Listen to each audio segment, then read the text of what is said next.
தமிழ்நாட்டின் பண்பின் பெருமை. தெய்வத்தின் குரல் முதல் பகுதி. உலகத்தில் இருக்கிற கோயில்களில் பாதிக்கு மேல் இந்தியாவில் தான் இருக்கின்றன. இதிலும் பாதிக்கு மேற்பட்ட ஆலயங்கள் தமிழ்நாட்டில் தான் இருக்கின்றன. உலகத்தில் இருக்கிற சாஸ்திரங்களில், பக்தி நூல்களில் பாதிக்கு மேல் இந்தியாவில் தான் இருக்கின்றன.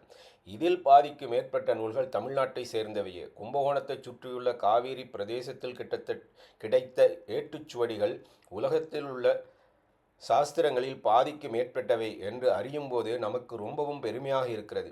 இதோடு கூட தமிழ்நாட்டுக்கு இன்னொரு தனிப்பெருமை உண்டு. சாதாரணமாக ஒரு குறிப்பிட்ட மொழியும் ஒரு விசேஷமான கலாச்சாரமும் உள்ள ஒரு பிரதேசத்தில் பிற மொழியினரும் பிற கலாச்சாரத்தினரும் குடியேறினால் நாளடைவில் அவர்கள் தங்கள் தனி வழக்கங்களையும் பாஷைகளையும் இழந்து அந்த பிரதேசத்தின் மொழியை பேச ஆரம்பித்து விடுவார்கள்.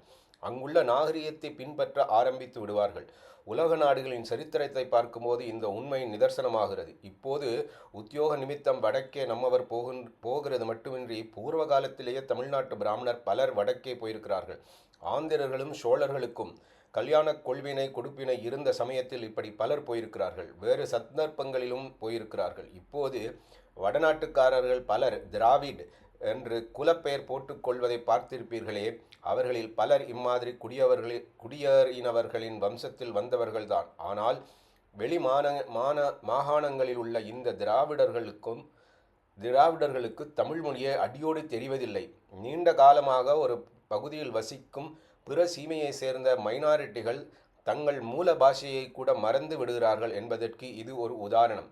இப்படி நான் சொன்னதால் ஆரியர்கள் வடக்கே, திராவிடர்கள் தெற்கே என்று பாகம் பிரிப்பதாக அர்த்தமில்லை.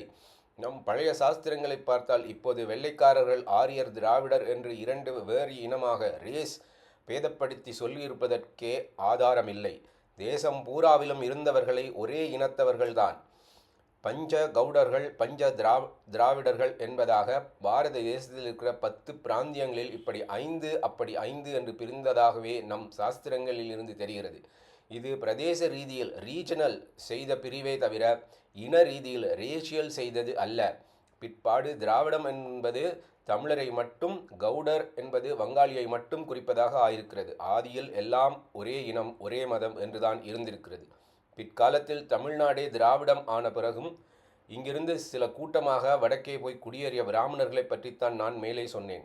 அவர்களுக்கெல்லாம் இப்போது பேரில் திராவிட் என்பது ஒட்டி கொண்டிருந்தும் கூட தமிழ் பாஷை அடியோடு தெரியாமல் அந்தந்த பிராந்திய பாஷை வழக்கம் இவற்றிலேயே பூரணமாக கரைந்து விட்டிருக்கிறார்கள். இதுதான் லோகம் முழுக்கவே பொது வழக்கு. ஒரு பிரதேசத்துக்கு இன்னொரு பிரதேசத்தவர்கள் வந்து குடியேறினார்கள் என்றால் இப்படி குடியேறியவர்கள் தங்கள் கலாச்சாரத்தை நாளடைவில் இழந்து அந்த பிரதேச கலாச்சாரத்தையே தழுவி விடுகிறார்கள். பிறருடைய பாஷையை, வழக்கங்கள் வெகு சுலபமாக எடுத்துக்கொள்வதில் தமிழ் ஜனங்களுக்கே ரொம்பவும் திறமை இருக்கிறது. தமிழன் என்றால் இங்கிலீஷ்காரனை விட நன்றாக இங்கிலீஷ் பேசுகிறான், ஹிந்திக்காரனை விட நன்றாக ஹிந்தியில் பேசுகிறான். பால்ரூம் டான்ஸிலிருந்து ஹிந்துஸ்தானி சங்கீதம் வரை எல்லாம் அவனுக்கு அனாயாசமாக வந்து விடுகிறது. இதில் பாராட்டுவதற்கும் விஷயம் இருக்கிறது, கண்டிப்பதற்கும் விஷயம் இருக்கிறது. இது அந்நியம், பிரத்தியாருடையது என்று இல்லாமல் எதையும் அவனால் எடுத்துக்கொள்ள முடிகிறதே என்று பாராட்டலாம். ஆத்ம ஸ்ரீயத்துக்காக இல்லாமல் வெறும் இந்திரிய சுகத்துக்காகவோ புத்தி பெருமைக்காகவோ மட்டும் அவன் மற்றவர்களின் தப்பான சமாசாரங்களிலும் மோகித்து விழுந்து அவற்றையும் தனதாக சுவீகரித்து விடுகிறானே என்கிற போது கண்டிக்க வேண்டியதாக இருக்குது. தமிழ் மொழியும் இந்த பிரதேசத்துக்கென்றே விசேஷமாக உள்ள சில பண்பாடுகளும் ரொம்பவும் புராதனமானவை, ஜீவசக்தி வாய்ந்தவை.